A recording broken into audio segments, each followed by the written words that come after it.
Good morning students. આજે આપણે ધોરણ 10ની અંદર પેપર સ્ટાઇલની વાત કરીએ.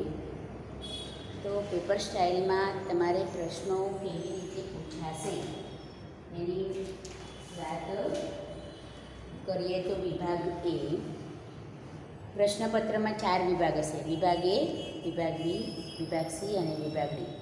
વિભાગ એની અંદર પાઠને આધારે પ્રશ્નોના જવાબ. વિભાગ બીની અંદર કાવ્યને આધારે પ્રશ્નોના જવાબ.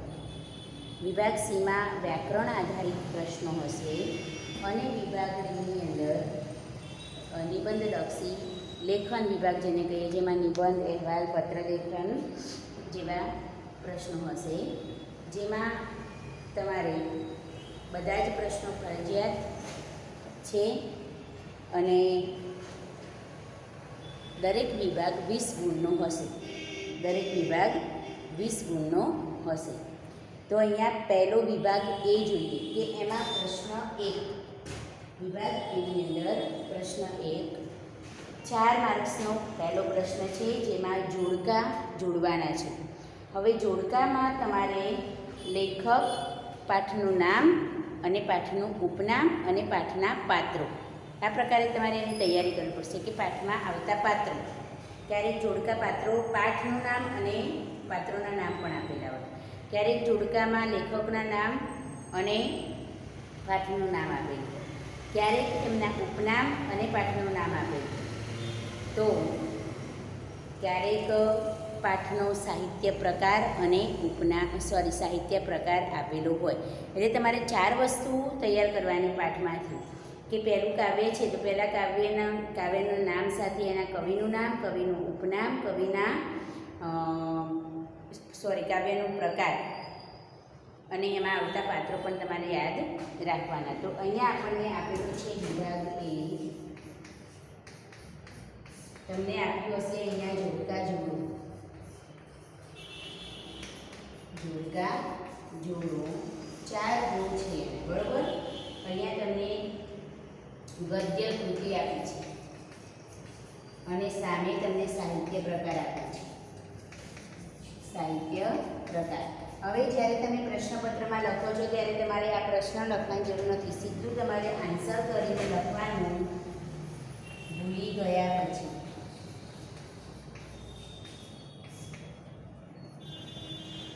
ડાંગ બનો.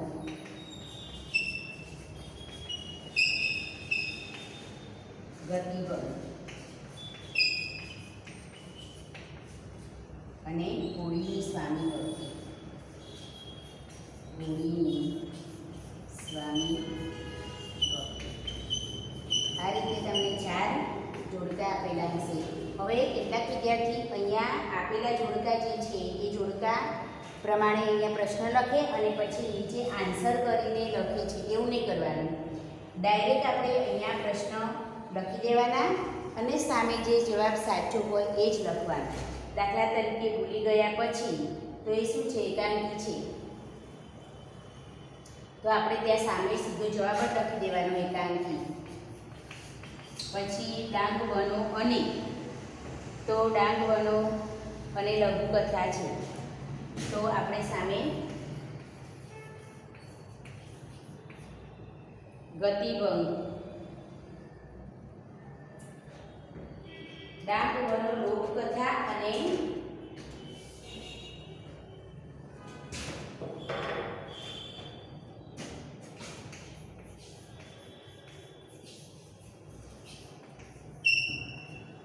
ગતિભંગ છે, લઘુકથા છે. અને હોળીની સ્વામી ભક્તિ છે એ લોકકથા.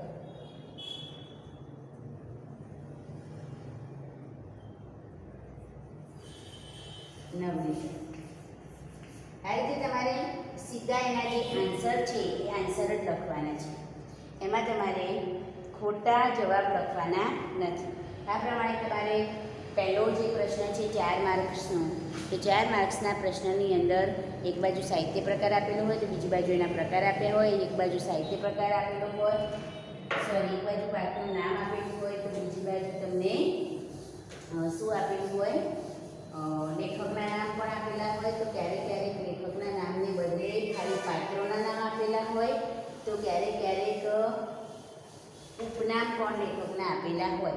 તો પહેલો પ્રશ્ન જે તમારો જે છે એ તમારે ખાસ ધ્યાનમાં રાખવાનું કે આ 4 માર્ક્સ તમે આસાનીથી મેળવી શકો એમ છો. એટલે દરેક પાઠના સાહિત્ય પ્રકાર, પાઠ શામાંથી લેવામાં આવે છે, પાઠના લેખકનું નામ અને લેખકનું ઉપનામ, આ 4 વસ્તુ તમારે દરેક પાઠની તૈયાર કરી દો એટલે પહેલાં 4 માર્ક્સ તમને મળી જાય. બીજું, એક વાક્યમાં પ્રશ્નોના જવાબ લખવાના છે. 2 પ્રશ્નો છે અને 2 માર્ક્સ.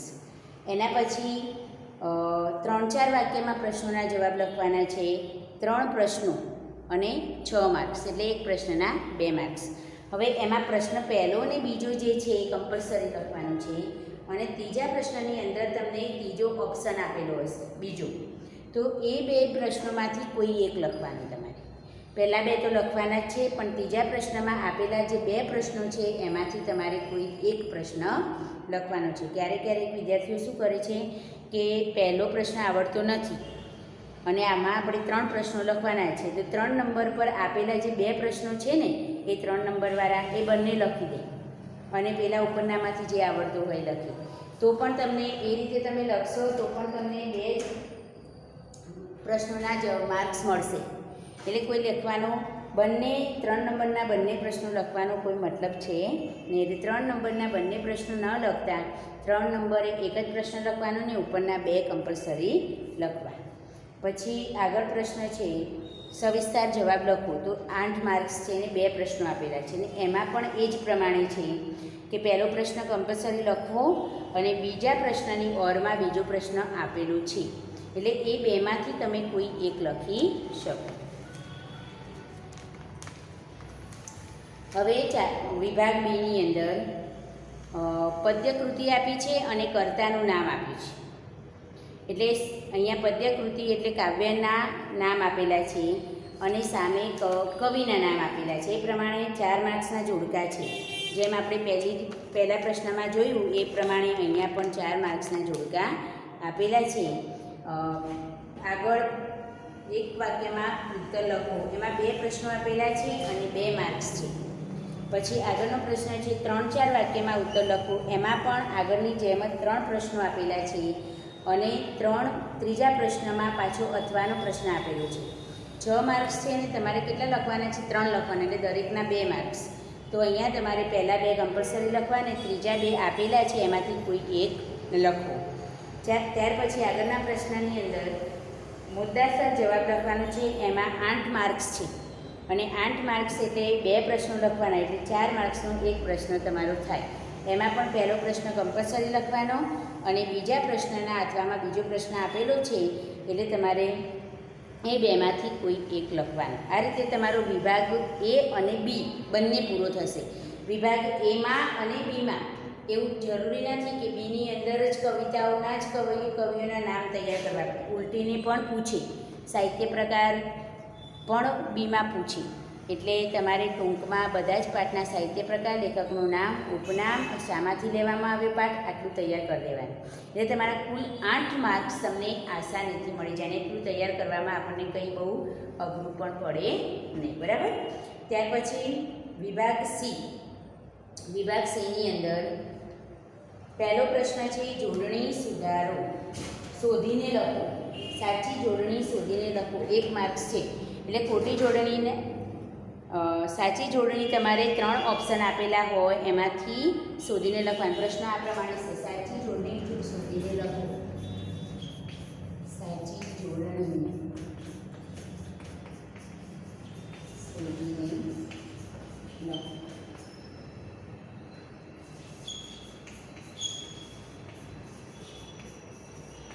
તો અહીંયા આશીર્વાદ, આશીર્વાદ અને આશીર્વાદ. આશીર્વાદ આ પ્રમાણે 3 ઓપ્શન આપેલા છે. જે સાચી જોડણી હોય એ તમારે શોધીને લખવાની છે. એ જ પ્રમાણે સહાનુભૂતિ.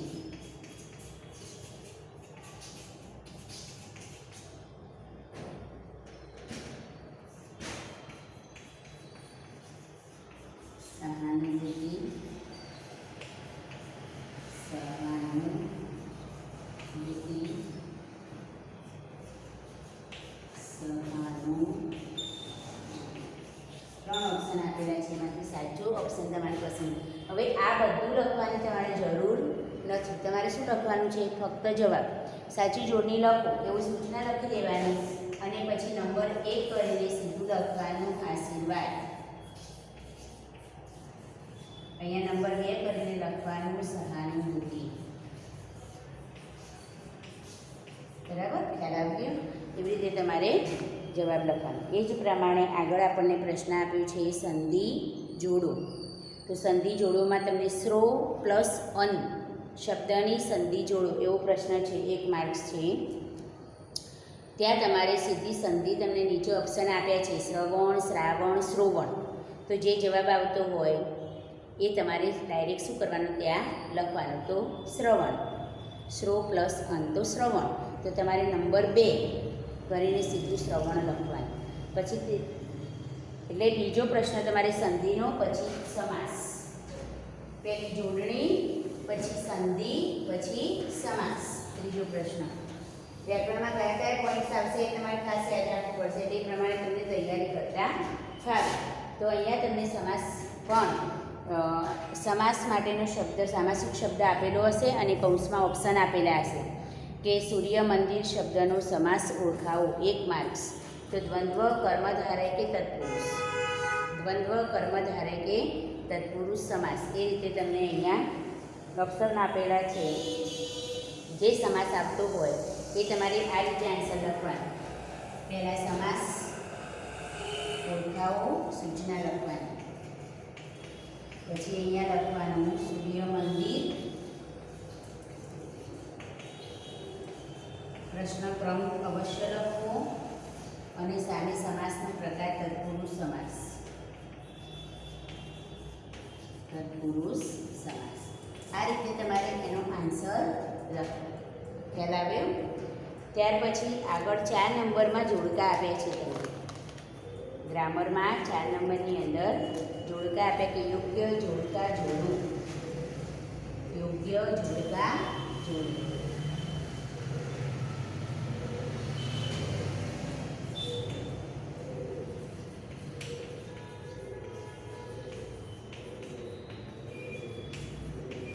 યોગ્ય જોડકા જોડવું.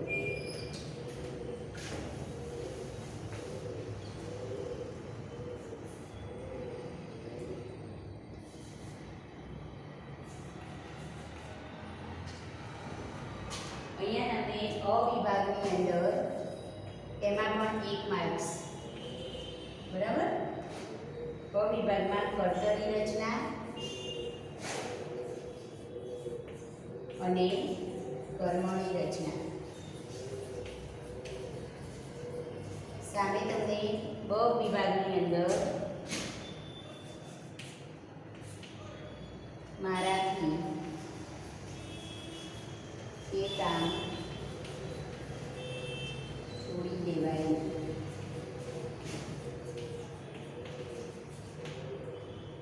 હું એકલી પડી ગઈ છું. હું એકલી પડી ગઈ છું. ત્રીજું વાક્ય છે સાહેબ માળી પાસે ઝાડ કપાવે છે. સાહેબ માળી પાસે ઝાડ કપાવી છે. આ પ્રમાણે અહીંયા 3 વિભાગ એની અંદર 2 અને વિભાગ બની અંદર 3 વાક્યો આપેલા છે. હવે તમારે શું કરવાનું છે? કેટલાક વિદ્યાર્થી અહીંયા એક તો અહીંયા નંબર આપેલો હોય 1 2 3 તો નીચે એ રીતે જોડે. આપણે એ રીતે નહીં જોડવાનું, આપણે સીધા આન્સર જ લખવાના. બરાબર? તો અહીંયા આપણે પ્રશ્ન લખવાની જરૂર નથી. તમારે લખવાનું સીધું કર્તરી રચના. ઉપરનામાંથી કઈ કર્તરી રચના છે એ જોઈ લો કે મારાથી તો એ કર્તરીમાં આવે. હું એકલી પડી ગઈ એ કર્તરી રચના છે. તો સામે સીધો જવાબ લખી દઈશું આપણે. હું એકલી પડી ગઈ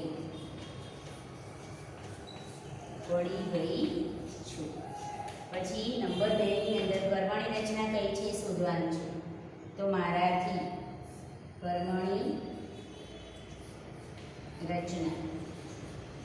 તો અહીંયા આપણે લખીશું મારાથી એ કામ છોડી દેવાય.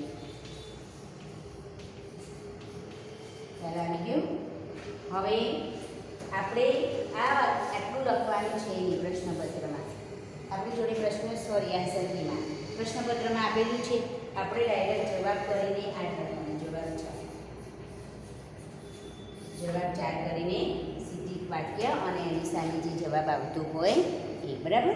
એ રીતે તમારે લખવાનું. ત્યાર પછી 5મો પ્રશ્ન છે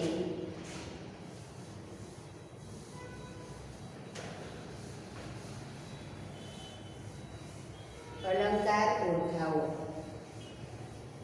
5મો પ્રશ્ન છે અલંકાર ઓળખાવો. તો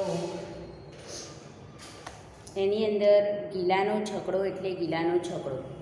અલંકાર ઓળખાવાનો છે. નીચે તમને ઓપ્શન આપ્યા છે યમક, અનન્વય અને સજીવારોપણ 1 માર્ક્સ.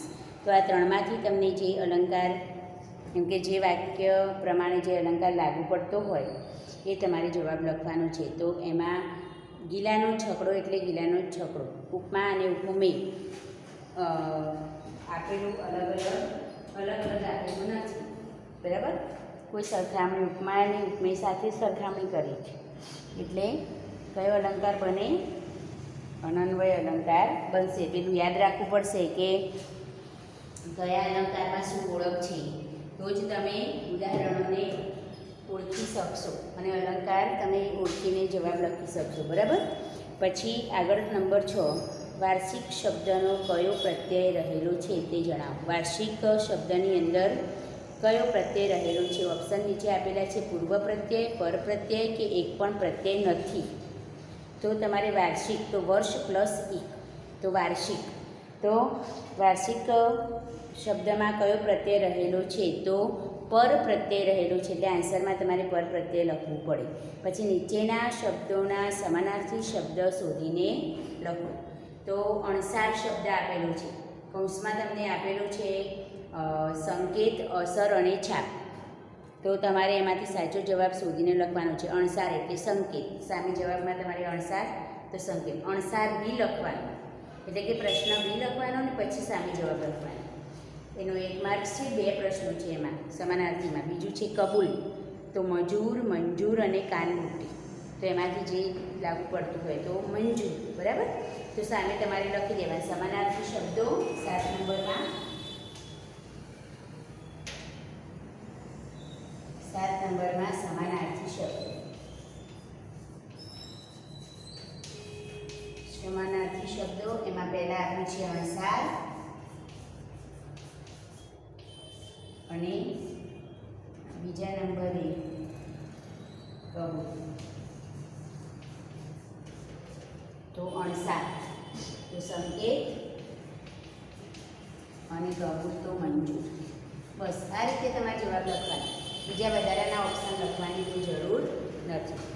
આગળ તમને પ્રશ્ન નંબર 8માં ઝરણું સંજ્ઞાનો સાચો પ્રકાર લખો. ઝરણું તો સમૂહવાચક, ભાવવાચક કે જાતિવાચક?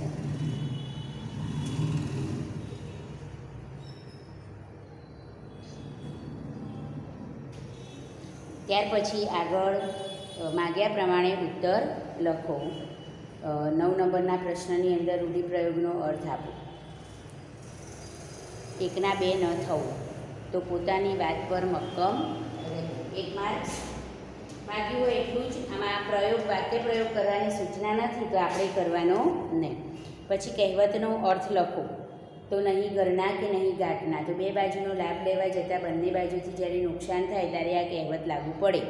એટલે આપણે અર્થ લખી શકીએ બંને બાજુનો લાભ લેવા જતાં બંને બાજુથી નુકસાન થવું. પછી શબ્દ સમૂહ માટે એક શબ્દ આપો. એનો 1 માર્ક્સ છે. જેનો એક પણ શત્રુ નથી તેવું, તો અજાત શત્રુ. પછી વિરોધી શબ્દ લખો. એનો પણ 1 માર્ક્સ. સુગંધ તો દુર્ગંધ. નીચેના શબ્દોની જોડણી ભેદ અર્થભેદ જણાવો. તો અહીંયા જોડણી ભેદ છે ગુણ અને ગુણ. 2 શબ્દો તમને આપેલા છે. જોડણી અર્થભેદ જણાવો. અર્થભેદ જણાવો. અહીંયા આપ્યું છે ગુણ. તો ગુણનો અર્થ તમારે લખવો પડે મૂળ લક્ષણ.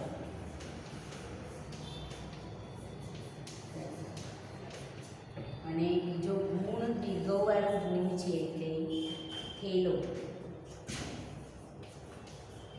4 મણનું વજન ભરીને મૂકેલો હોય કોથળો,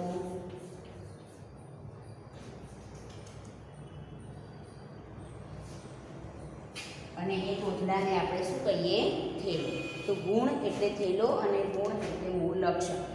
એ રીતે તમે એના બંનેના ભેદ, બંને શબ્દના ભેદ તમારે દર્શાવવાના. પછી તળપદા શબ્દનું શિષ્ટ રૂપ આપો, એમાં 1 માર્ક્સ. ગુણ તો કોણ. પછી વિશેષણ શોધીને તેનો પ્રકાર લખો. વિશેષણ શોધીને તેનો પ્રકાર લખો એવો પ્રશ્ન છે. તો નીનાબહેનના લગ્ન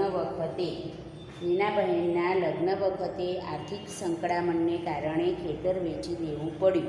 તો તમારે વિશેષણ પણ શોધવાનું છે અને એનો પ્રકાર પણ લખવાનો છે. તો નાની બહેનના લગ્ન વખતે એને ખેતર વેચી દેવું પડ્યું. તો નાની વિશેષણ છે, ગુણવાચક વિશેષણ. પછી ત્યારબાદ આગળનો પ્રશ્ન છે, ક્રિયા વિશેષણ શોધી તેનો પ્રકાર લખો. તો આકાશને કદીક વીજળી વીંધી જતી હતી. તો ક્રિયા વિશેષણ છે કદીક. તો કદીક એ સમયવાચક ક્રિયા વિશેષણ. તો તમારે કદીક પછી સામે સમયવાચક ક્રિયા વિશેષણ એવું દર્શાવવું પડે. ત્યાર પછી આગળનો પ્રશ્ન છે, ક્ષમા શબ્દના ધ્વનિ ઘટક છૂટા પાડો. હવે ખાસ અહીંયા તમારે બહુ જ ભૂલ કરે છે બધા વિદ્યાર્થી. એમાં તમને કહેવું છું કે ધ્વનિ ઘટક પૂછ્યા હોય ત્યારે ધ્વનિ ઘટકને બદલે તમે સંધિ છૂટી પાડતા હોવ છો, અને સંધિ પૂછી હોય ત્યારે ધ્વનિ ઘટક છૂટા પાડો. હજુ 10મા ધોરણમાં આવ્યા ત્યાં સુધી તમને હજુ સંધિમાં અને ધ્વનિ ઘટકમાં જાણે સમજ ના પડી હોય એવી રીતે પૂરો કરો છો. અત્યારે હાલ પણ તમારી વર્કશીટો ચેક કરતી હો અને ધ્વનિ ઘટક અલગ તારવો એવો પ્રશ્ન પૂછ્યો હોય ત્યારે તમારી આ ભૂલ મને બધા પેપરોમાં 4-5 વિદ્યાર્થીઓમાં તો જોવા મળે છે. 4-5 વિદ્યાર્થીઓમાં તો જોવા મળે. તો અહીંયા આપણને શબ્દ આપ્યો છે, ધ્વનિ ઘટકો છૂટા પાડો. ધ્વનિ ઘટકો છૂટા પાડો એવો પ્રશ્ન છે. અને આપણને શબ્દ આપ્યો છે ક્ષમા. આપણા જે જોડાક્ષરો છે એમાં કયા કયા શબ્દો રહેલા છે આપણને ખ્યાલ હોવો જોઈએ. જોડાક્ષરોમાં તો આવશે, શ આવશે, જ્ઞ આવશે. એટલે આપણા જે જોડાક્ષરો છે એ જોડાક્ષરોમાં કયા કયા અક્ષરો રહેલા છે, સમાવિષ્ટ છે, એ ખ્યાલ હશે તો જ તમે સારી રીતે ધ્વનિ ઘટક છૂટો પાડી શકશો. એક ધ્વનિ. તો આમાં ક,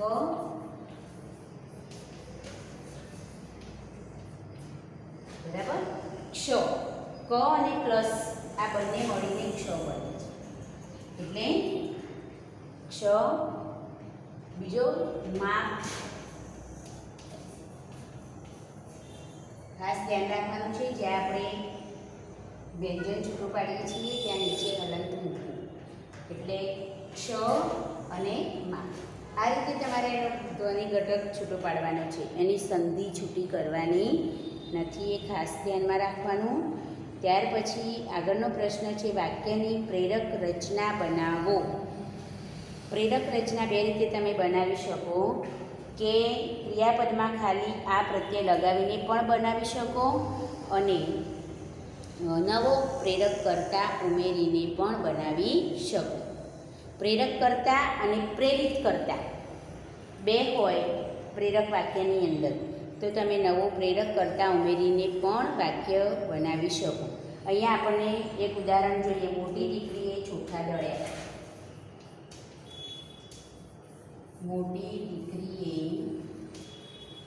ચોખા દળ્યા. પ્રેરક બનાવો. 2 રીતે આપણે બનાવીશું. બરાબર. પહેલું આપણે વાક્યમાં નવો કર્તા ઉમેરીશું નહીં. મોટી દીકરીએ ચોખા દળાવ્યા. ફક્ત આપણે અહીંયા ક્રિયાપદમાં ફેરફાર કર્યો. બરાબર. પોતે દળ્યા નથી, આમાં પોતે દળ્યા, આમાં પોતે દળ્યા નથી. હવે નવો કર્તા ઉમેરીએ આપણે. જિલ્લાએ મોટી દીકરી પાસે ચોખા દળાવ્યા. બરાબર. આ બંને બંને રીતે તમે પ્રેરક રચના બનાવી શકો, નવો કરતા ઉમેરીને પણ અને નવો કરતા ઉમેર્યા વગર પણ તમે પ્રેરક રચના બનાવી શકો. તો અહીંયા મોટી દીકરીએ ચોખા દળાવ્યા, એમાં આપણે કોઈ પ્રેરક કરતા નવો ઉમેર્યો નથી, જ્યારે બીજામાં પ્રેરક કરતા ઉમેર્યું છે. એમાં જીવડો એ પ્રેરક કરતા છે અને મોટી દીકરીએ પ્રેરિત કરતા છે. બતાવ્યા પ્રમાણે કામ કરે છે એટલે પ્રેરિત કરતા, અને જીવડો એ પ્રેરક કરતા. આમ તમારે પ્રેરક રચના જ્યારે બનાવવાની થાય ત્યારે તમે બે રીતે પ્રેરક રચના બનાવી શકો. ત્યારબાદ અહીંયા આપણને છંદ આપ્યો છે. નીચેની પંક્તિનો છંદ ઓળખાવો, અને એક બીજો પ્રશ્ન છંદનો આપ્યો છે કે બંધારણ, છંદનું બંધારણ જણાવો. તો અહીંયા તમારે વળાવી, બા આવી, નિજ સકલ સંતાન ક્રમશઃ. વળાવી, બા આવી, નિજ સકલ સંતાન ક્રમશઃ. સંતાન ક્રમશઃ. અહીંયા આ રીતે ઉદાહરણ આપ્યું છે અને પછી સૂચના છે છંદ ઓળખાવો. તો તમને મેં છંદ શીખવાડે એ પ્રમાણે તમારે પહેલાં અક્ષર ગણી લેવાના. આમાં 1 2 3 4 5 6 7 8 9 10 11 12 13 14 15 16 17 અક્ષર છે. 17 અક્ષર જ્યારે છે ત્યારે હવે ગણ એમાં મેળવી લેવાનો. આપણને સૂત્રો આવડતા હશે તો જ ગણ મેળવવામાં સરળતા રહેશે અને કરી શકીશું. તો અહીંયા આપણે લઘુ ગુરુ કરી લઈએ. તો લઘુ, ગુરુ અને ગુરુ. હવે પહેલો લઘુ, પછી ગુરુ ને ગુરુ. આવો કયા ગણની અંદર આવે છે? તો ય ગણમાં આવે છે. ય ગણની અંદર લઘુ, ગુરુ, ગુરુ આવે છે. અને છેલ્લે તો 17 અક્ષરવાળા આપણે 3 છંદ છે: પૃથ્વી, શિખરીણી અને મંદાક્રાંતા. એમાં કયા છંદનું બંધારણ યથી શરૂ થાય છે એવું યાદ કરી લઈએ. તો શિખરીણી છંદનું બંધારણ યથી શરૂ થાય. યમનસ બલગા એ એનું બંધારણ છે. તો અહીંયા આપણને ય ગણ મળે છે, માટે આ છંદ હશે શિખરીણી. બરાબર? ખ્યાલ આવી ગયો કેવી રીતે ગણ ઉકેલ કરવાનો છે એ. જો અહીંયા કોઈ 17 અક્ષર થતા હોય અને અહીંયા ય ગણ, મ ગણ કે જ ગણ, આ ત્રણમાંથી કોઈ ગણ અહીંયા મેળ બેસતો ન હોય તો પછી આ માત્રા મેળ છંદ હોય તો પછી આપણે માત્રાઓ ગણવી પડે. માત્રાઓ ગણીએ તો કેટલી માત્રાઓ થાય છે એના આધારે આપણે એના નામ સિલેક્ટ કરી શકીએ. બરાબર? તો અહીંયા આ રીતે તમારે 19મા પ્રશ્નની અંદર અલંકાર છંદ ઓળખાવા માટે તમને પંક્તિ આપેલી હશે અને એ પંક્તિનો તમારે ગણ ઉકેલ કરવાનું છે 1 માર્ક્સ. અને છેલ્લો 20મા પ્રશ્નની અંદર તમને કોઈ પણ છંદનું બંધારણ પૂછેલું હોય. અહીંયા તમને મંદાક્રાંતા છંદનું બંધારણ પૂછેલું છે. બરાબર? તો આ રીતે વ્યાકરણના 20 પ્રશ્નો સુધી આજના વિડીયોમાં આપણે જોયું. કેવી રીતે શું છે એ બધું તમારે ખાસ યાદ રાખવાનું અને એ પ્રમાણે પ્રશ્નોની તૈયારી કરવાની. બાકીનું પ્રશ્નપત્ર પેપર સ્ટાઇલ આપણે પછીના વિડીયોમાં જોઈશું. Okay, thank you.